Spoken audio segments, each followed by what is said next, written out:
November 1995 சைனால இருக்கக்கூடிய Yuan Ming Huon அப்படிங்கிற பிளேஸ்ல இருந்து ஃபிராக்டல் டவுன் போறக்காக ஒரு 4 பேர் பஸ் ஸ்டாண்ட்ல வெயிட் பண்ணிட்டு இருக்காங்க. ஒரு கப்பல், ஒரு பாட்டி அண்ட் ஒரு 20 வயசு பையன். நைட் கிட்டத்தட்ட ஒரு 11:30 மணி இருக்கும். அப்ப அந்த ரூட்ல வரக்கூடிய கடைசி பஸ் வருது.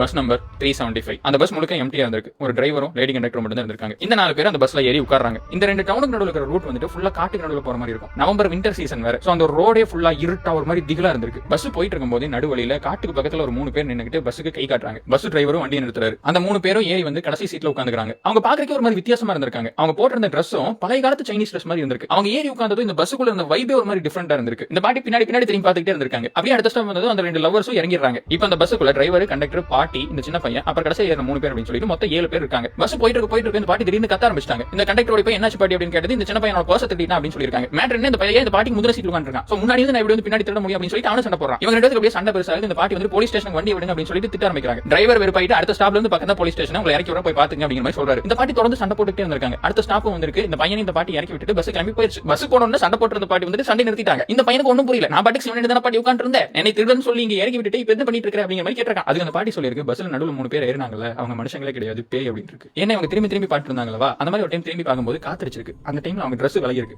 பார்த்தா அவங்களுக்கு காலே இல்லாம இருந்திருக்கு. அதனாலதான் இந்த பஸ்ல இருந்து இறங்கறதுக்காக இந்த பையன் மேல இந்த மாதிரி திருட்டு பழிய போட்டு 2 பேர் இறக்கி விட்டுருக்காங்க. அதுக்கப்புறம் அவங்க 2 பேர் சேர்ந்து பக்கத்துல இந்த போலீஸ் ஸ்டேஷன் போயிட்டு இந்த மாதிரி 375 பஸ்ல ஏறணும். 3 பேர் பேய் வந்தாங்க, நாங்க எப்படியோ தப்பிச்சிட்டோம், எப்படியாவது போய் டிரைவரையும் கண்டக்டரையும் காப்பாத்துங்க அப்படிங்கிற மாதிரி சொல்லிருக்காங்க. நைட் ஷிஃப்ட் பார்த்துட்டு இருக்கிற வெறுப்புல அந்த போலீஸ்காரர் இதை நம்பவே இல்லை. அப்படியா, சரி நீங்க போங்க, நான் பாத்துக்கிறேன் அப்படின்னு சொல்லி அனுப்பிச்சு வச்சிட்டாரு. அடுத்த நாள் மார்னிங் ஃபிராக்டல் டவுன்ல இருந்து போலீஸ் ஸ்டேஷனுக்கு ஒரு கால் வருது. பஸ் நம்பர் 375 இன்னும் இங்க வந்து சேரல, என்னாச்சுன்னு செக் பண்ணுங்க அப்படின்னு சொல்லிட்டு இந்த போலீஸ்கார உடனே இந்த பாட்டியும் பையனையும் கூப்பிட்டு ரிப்போர்ட்ஸ் எல்லாம் எழுதி வாங்கிட்டு பஸ் தேட ஸ்டார்ட் பண்ணிருக்காங்க. அடுத்த நாள் ஃபுல்லா அந்த ரோட்ல தேடிட்டே இருக்காங்க, எங்கேயுமே பஸ் காணோம். நெக்ஸ்ட் டே அந்த ரோட்ல இருந்து 100 கிலோமீட்டர் தள்ளி இருக்கிற ஒரு ரிவர்ல வந்துட்டு பஸ் மிதந்துட்டு இருக்குது அப்படிங்கிற மாதிரி ஒரு கால் வந்திருக்கு. போலீஸ் எல்லாம் போயிட்டு அந்த பஸ் தூக்கி பார்த்தா அந்த பஸ்ஸுக்குள்ள 5 டெட் பாடிஸ் இருந்திருக்கு. ஆனா அங்க நோட் பண்ண வேண்டிய விஷயம் கேட்டீங்கன்னா டிரைவரோட பாடியோ கண்டக்டரோட பாடியோ நேத்து செத்த மாதிரி இருந்திருக்கு. பட் மீதி 3 பேரோட பாடி வந்துட்டு ரொம்ப அழுகி போயிருந்திருக்கு. அது வந்து போஸ்ட்மார்ட்டம் கண்டுபிடிப்பா அந்த 3 பேரும் செத்து கிட்டத்தட்ட 100 வருஷம் இருக்கும் அப்படிங்கிற மாதிரி சொல்லிருக்காங்க. 100 வருஷத்துக்கு முன்னாடி செத்தவங்க எப்படி அந்த பஸ்ஸுக்குள்ள நேத்துக்கு வந்திருக்க முடியும் அப்படின்னு சொல்லிட்டு இந்த ஊர் ஃபுல்லா அது ஒரு பேய் கதையா பரவுது. இது உண்மையா போயான்னு தெரியல. பட் அந்த ஊர் மக்களுக்கு நடுவுல இது ஒரு ஃபேமஸான ஒரு ஸ்டோரியா இருந்துச்சு. நம்ம ஊர்ல கூட இதை பேஸ் பண்ணி டைரின்னு ஒரு படம் எடுத்திருக்காங்க.